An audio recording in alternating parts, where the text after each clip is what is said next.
Assalamualaikum warahmatullahi wabarakatuh. Selamat pagi, salam etika publik. Apa kabar semua adik-adik peserta pelatihan dasar? Tentunya sehat-sehat semua. Nah adik-adik, adik-adik telah belajar dua mata pelatihan dari agenda kedua, yaitu akuntabilitas dan nasionalisme. Sekarang tiba rasanya kita akan mempelajari tentang mata pelatihan ketiga dari agenda kedua, yaitu mata pelatihan etika publik. Nah, sebelumnya saya akan jelaskan dulu apa yang akan dipelajari dalam mata pelatihan etika publik ini. Jadi, mata pelatihan etika publik ini memfasilitasi peserta pada pembentukan nilai-nilai etika publik, di mana nanti peserta akan mempelajari tentang kode etik, kemudian perilaku pejabat publik, bentuk-bentuk etika publik dan implikasinya, juga berbicara tentang penerapan dari etika publik itu sendiri. Kemudian, apa yang diharapkan dari mata pelatihan etika publik ini?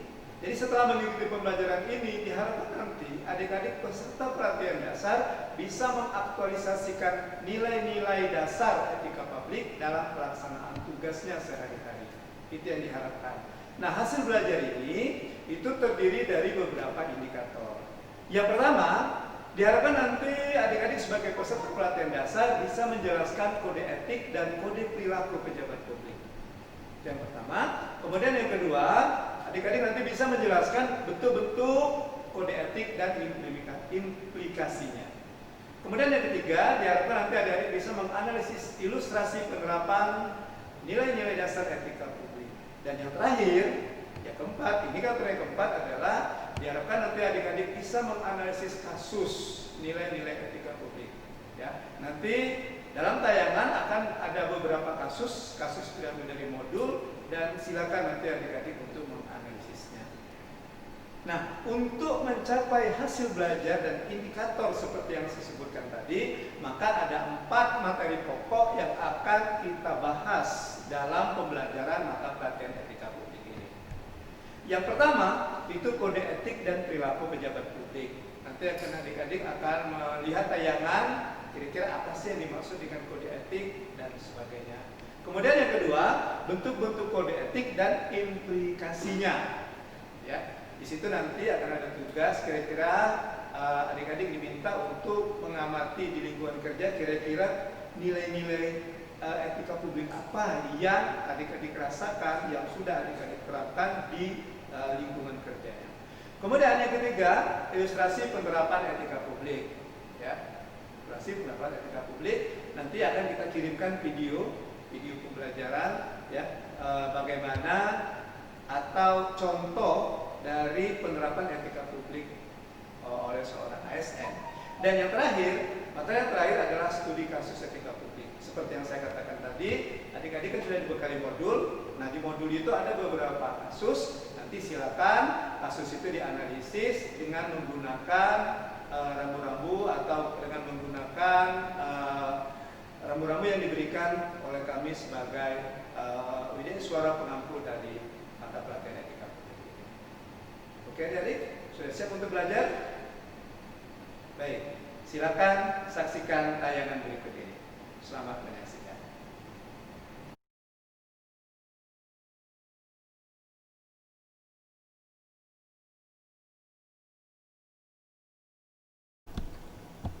Baik, sebelum kita membahas tentang etika publik, mungkin ada baiknya kita lihat dulu apa yang dimaksud dengan etika. Nah, dalam kehidupan sehari-hari kadang-kadang orang menyamakan etika itu dengan moral. Ya. Misalnya ada contohnya ini. Kalau memukul seorang perempuan itu perbuatan yang tidak beretika atau yang tidak bermoral. Bagaimana menurut kalian? Ya. Jadi pada prinsipnya, ya, etika itu tidak sama dengan moral. Etika itu tidak sama dengan moral. Jadi kalau kita mau berargumen tentang gambar ini, ya kita lihat dari sudut pandangnya di mana. Kita melihatnya dari sudut pandang apa? Apakah kita melihatnya dari sudut pandang perbuatannya, ya? Apakah kita melihat dari kaidah-kaidah atau norma-norma yang ada di situ? Makanya kadang-kadang orang bingung, ya. antara etika dengan moral itu ada beda atau tidak sih? Oke. Nah, kalau dari segi pengertiannya ya kurang lebih kadang-kadang juga ada persamaannya. Tapi dalam kegiatan sehari-hari itu terdapat perbedaan. Ya, tadi dikatakan bahwa moral itu berhubungan dengan perbuatan yang dilakukan. Kemudian etika itu pada pengkajian. Jadi kalau bisa kita katakan bahwa moral itu merupakan kayak langsung, petunjuk langsung. Etika itu kita berbicara masalah teori, bicara tentang sistem nilai-nilai. Kalau kita kembalikan ke tayangan tadi, memukul seorang perempuan, ya bisa kita katakan bahwa perbuatannya itu adalah perbuatan bertentangan dengan moral. Tetapi kalau kita melihat dari sudut pandang apa yang seharusnya dilakukan, nah, itu bertentangan dengan etika. Ya. Jadi etika tidak mempersoalkan keadaan manusia, tapi mempersoalkan bagaimana harus bertindak. Ya, tadi dikatakan tentang kajian, tentang teori, ya, tentang teori bahwa manusia itu seharusnya seperti ini, secara etika seperti ini, ya. Kemudian moralitas tadi dikatakan di tayangan yang sebelumnya tadi bahwa itu berhubungan dengan perbuatan atau berhubungan dengan perilaku. Itu bisa jadi perilaku yang nampak, perilaku yang kelihatan, ya. Misalnya perilaku yang tidak jujur, nah, itu termasuk pada kajian moralitas, bukan kajian etika. Itu yang membedakan antara etika dan moralitas.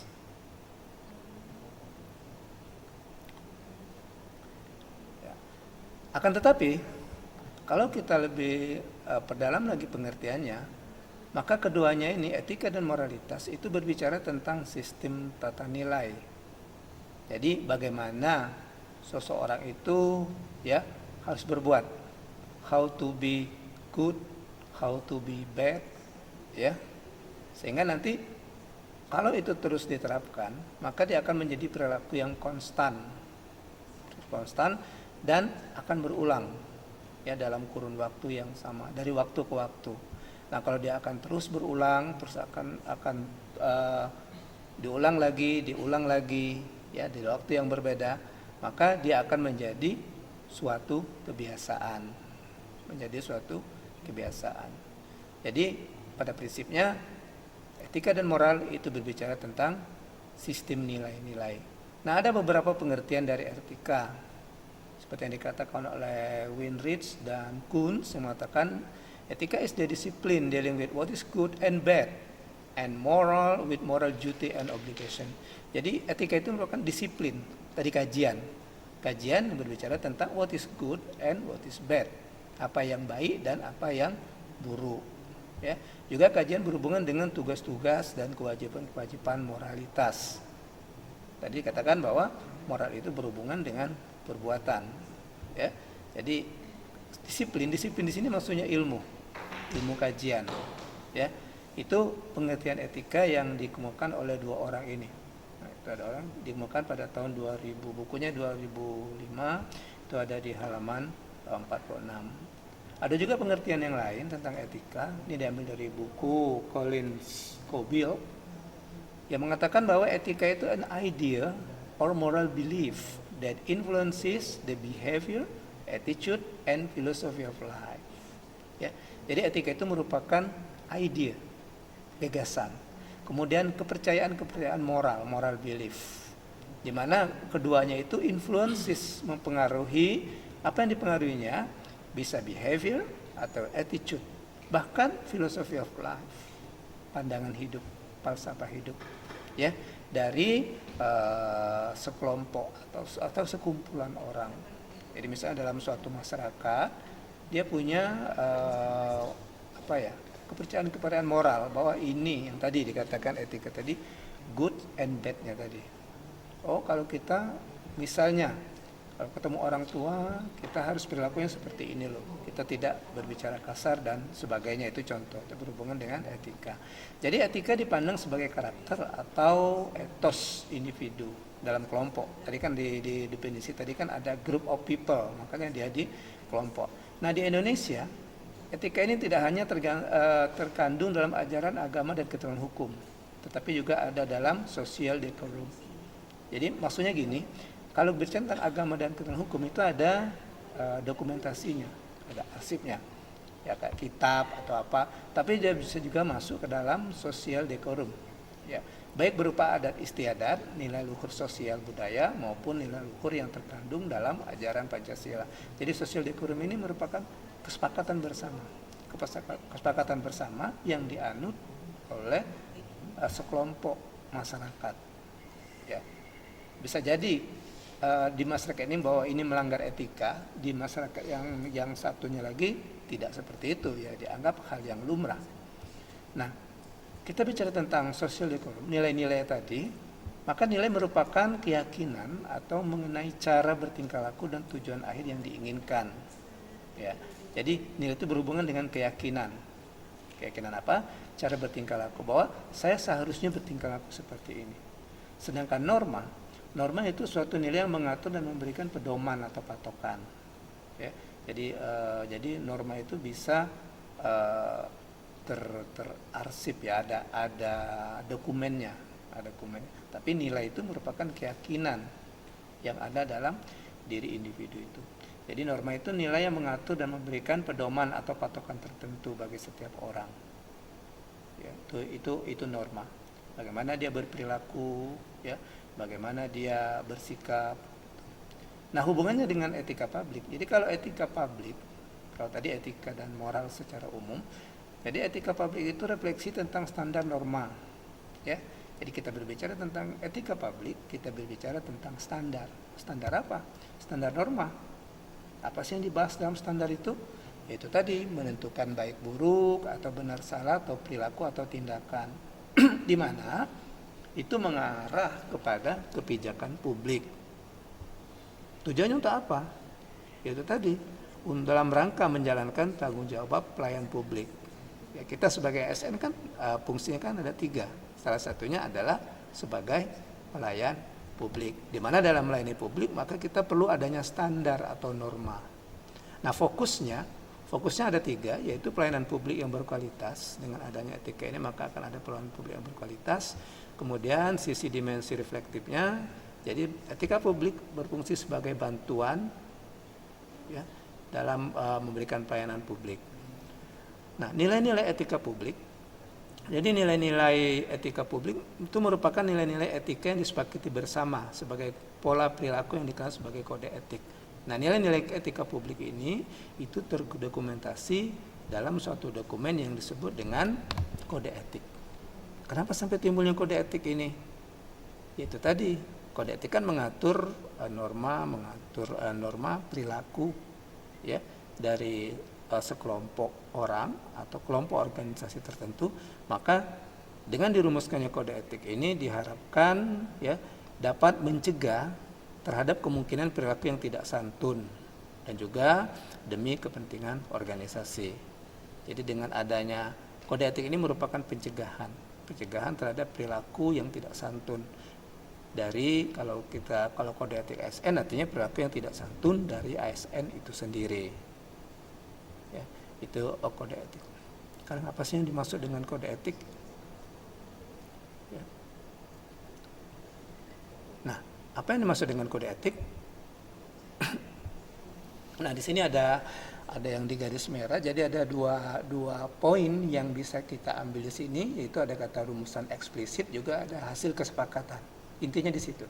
Jadi kode etik itu merupakan rumusan eksplisit. Kita bicara tentang etika, kan ada dokumen. Maka dokumen itu dirumuskan secara eksplisit, secara tertulis. Ya, apa sih isinya? Yaitu tadi kaidah-kaidah atau norma. Norma itu harus ditaati secara sukarela. Dalam arti tidak ada paksaan. Anggota komunitas atau anggota organisasi profesi atau anggota masyarakat itu secara sukarela mematuhi norma-norma atau kaidah-kaidah yang dirumuskan secara eksplisit. Nah, itu kode etik. Nah, kode etik ini juga merupakan hasil kesepakatan atau ada istilahnya konsensus, ya. Jadi kesepakatan bersama. Jadi bukan dirumuskan oleh satu orang, ya, tapi merupakan suatu kesepakatan. Kesepakatan apa? Kesepakatan sesama anggota dalam sekelompok masyarakat itu. ya. Nah, sekelompok ini bisa juga dalam persamaan profesi. Itu yang disebut dengan kode etik profesi. Ya mungkin yang kalian dari guru kan ada kode etik guru, yang dari perawat ada kode etik perawat, yang dari dokter ada kode etik kedokteran. Siapa sih yang mengatur? Yang mengatur kalau kedokteran kan ID. ID itu apa ID? ID adalah organisasi profesi. Yang mengatur kode etik guru siapa? Ya PGRI yang merumuskan. PGRI itu apa? PGRI adalah organisasi profesi guru. Nah, jadi kode etik profesi ini adalah yang tadi ada rumusan eksplisit tertulis, ya, yang diharapkan dapat dipegang teguh oleh sekelompok profesional tertentu. Jadi kalau kode etik guru ya yang memegang teguhnya guru, kode etik kedokteran yang memegang teguhnya ya dokter dan sebagainya. Masing-masing profesi itu ada kode etiknya. Ya, termasuk juga kalau ada yang penyuluh pertanian ada juga ternyata kode etiknya. Nah, nilai moral, etika dan kode etik perilaku ini itu memberikan jalan. Karena dia sebagai pedoman, tolak ukur dalam mengambil keputusan, ya, terhadap tindakan atau apa yang dilakukan dalam berbagai situasi untuk memberikan pelayanan profesi atau keahlian. Jadi diharapkan dengan adanya kode etik ini, maka pelayanan itu akan menjadi lebih profesional, ya, akan menjadi lebih profesional. Karena kode etik itu juga bisa merupakan suatu tolak ukur atau acuan dalam mengambil keputusan. Nah, kembali ke kita sebagai ASN, ya, adik-adik kan sebagai ASN nih, maka ada juga kode etiknya, yaitu kode etik aparatur sipil negara. Nah, kode etik ini diatur dalam Undang-Undang Nomor 5 Tahun 2014 tentang ASN, khusus lagi di pasal 5. Ya, khususnya lagi di pasal 5 gitu. Nah, nilai-nilai dari kode etik itu bisa kita ambil dari sini. Nilai-nilai kode etik, terutama yang ini kita ambil ya karena kita ASN ada berbagai macam profesi, kan ada yang dokter, ada yang guru, ada yang teknis, kan ada yang ya ada yang perencana dan sebagainya. Nah, maka kita ambil secara umum saja nilai-nilainya adalah nilai-nilai dari kode etik aparatur sipil negara. Ya, oke, apa saja sih isinya kode etik aparatur sipil negara itu? Mungkin kita akan lihat satu-satu. Kita akan lihat satu persatu. Ya, apa saja kode etik dari ASN. Oke. Yang pertama adalah melaksanakan tugasnya dengan jujur, bertanggung jawab dan berintegritas tinggi. Nah, di situ ada yang kita garis bawahi dalam hal ini merah, warna merah. Nah, di situ bisa kita jadikan yang warna merah itu bisa kita tarik sebagai nilai-nilai dari etika publik. Ya, jadi kalau misalnya melaksanakan tugasnya dengan jujur, ya nilai-nilainya adalah kejujuran, kemudian bertanggung jawab, memiliki integritas. Ya, kalau kita bicara integritas ya kita berbicara tentang harmonisasi. Harmonisasi apa? Antara niat, ucapan dan tindakan. Kemudian melaksanakan tugasnya dengan cermat dan disiplin. Cermat. Ya. Jadi kalau kita sudah bekerja dengan cermat, kita bekerja dengan cermat, dengan teliti, artinya kita sudah menerapkan nilai-nilai dari kode etik. Kemudian melayani dengan sikap hormat, sopan dan tanpa tekanan. Ya. Jadi sebagai pelayan publik, kita diharapkan memberikan pelayanan yang hormat, sopan dan tanpa tekanan. Selanjutnya bekerja sesuai dengan peraturan perundang-undangan. Artinya ada nilai etika publik yang kita ambil di situ. Kita berbicara tentang taat aturan. Jadi dalam bekerja kita. Jadi yang selanjutnya yaitu melaksanakan tugasnya sesuai dengan perintah atasan. Apa sih nilai etika publik yang kita ambil di sana? Adalah loyalitas. Jadi sesuai dengan perintah atasan. Tapi loyalitas juga kita lihat sejauh tidak bertentangan dengan ketentuan perundang-undangan. Yang di poin D tadi kan ada bekerja sesuai dengan ketentuan atau bekerja sesuai dengan aturan. Kemudian yang F, menjaga kerahasiaan. Ya, menjaga kerahasiaan.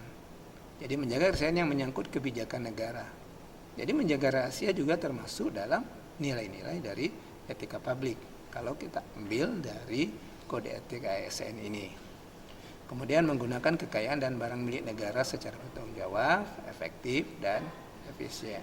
Kembali lagi ke yang tadi, bertanggung jawab. Tapi yang poin G ini berhubungan dengan penggunaan kekayaan dan barang milik negara. Nanti akan ada hubungannya ke nilai-nilai anti korupsi yang akan kalian pelajari setelah pembelajaran mata pelatihan etika publik ini. Selanjutnya, menjaga agar tidak terjadi konflik kepentingan dalam melaksanakan tugasnya. Ya, jadi tidak terjadi konflik kepentingan. Kemudian memberikan informasi secara benar dan tidak menyesatkan. Jadi informasi yang diberikan secara akurat, itu kode etiknya sebagai seorang SN. Ketika ada informasi yang harus disampaikan kepada masyarakat, kepada publik, maka kita diharapkan ya memberikan informasi secara benar dan tidak menyesatkan. Artinya kita sudah menerapkan nilai etika publik. Ya, nilai etika publik yang diambil dari kode etik ASN yaitu memberikan informasi secara benar dan tidak menyesatkan. Nah, kalau ini dilanggar bisa jadi ada hubungannya ke yang tadi, ke yang sebelumnya tadi, ya, yang tidak bertanggung jawab. Jadi karena kita sebagai ASN ya diminta pertanggungjawabannya. Kalau tidak di hadapan manusia ya di hadapan Tuhan minta pertanggungjawabannya. Oke.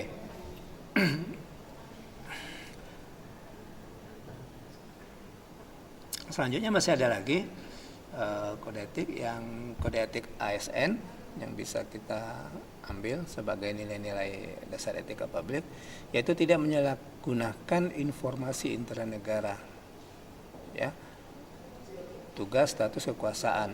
Jadi tidak kita salah gunakan. Oh, kita ada informasi ini. Oh, informasi ini kita salah gunakan atau kita mau mengambil keuntungan untuk keuntungan pribadi.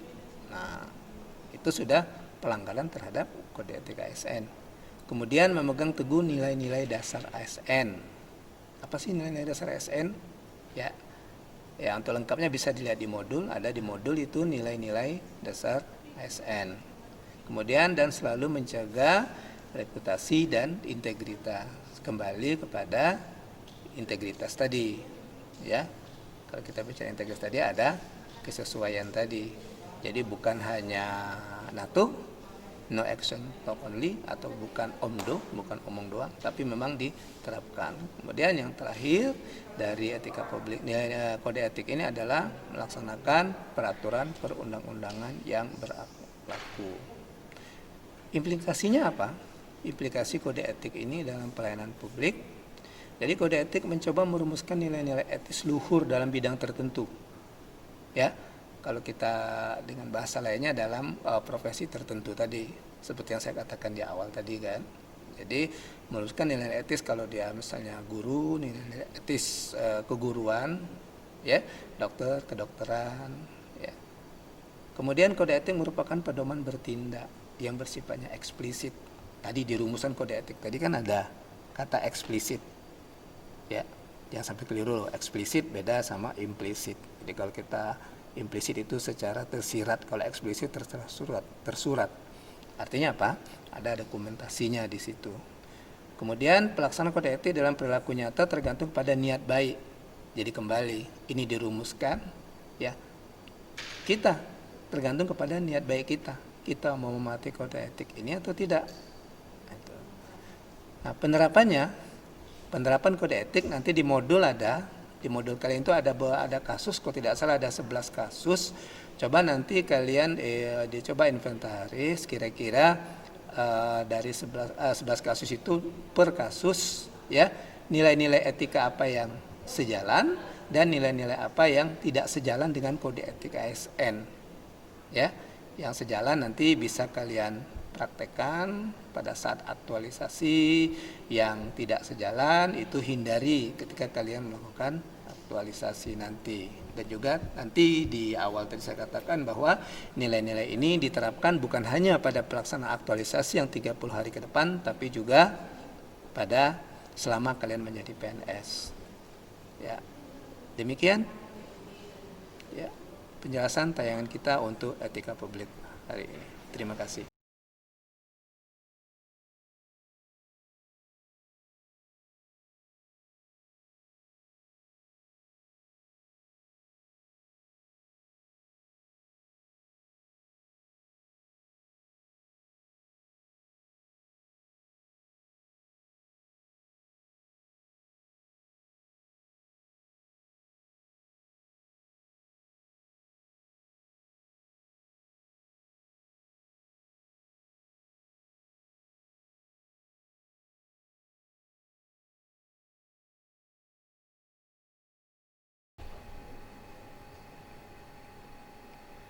Nah, adik-adik, bagaimana?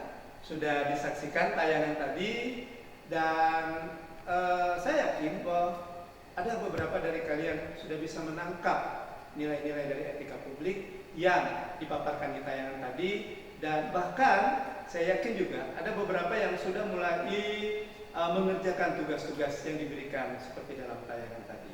Nah, tugas-tugas itu nanti silakan dikumpulkan ya melalui kami, bisa lewat WA atau lewat email.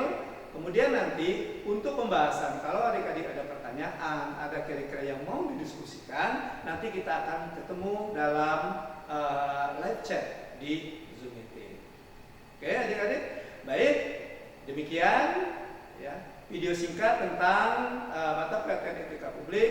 Harapan kami ini bukan hanya dipelajari, setelah adik-adik menginternalisasi nilai-nilai etika publik ini, diharapkan adik-adik tetap mengaktualisasikan ini, walaupun nanti adik-adik tidak lagi mengikuti pelatihan dasar CPNS ini. Selama menjadi PNS, terapkan nilai-nilai etika publik. Baik, demikian sedikit video dari kami. Mohon maaf kalau ada kesalahan. Saya akhiri. Wassalamualaikum warahmatullahi wabarakatuh. Salam etika publik.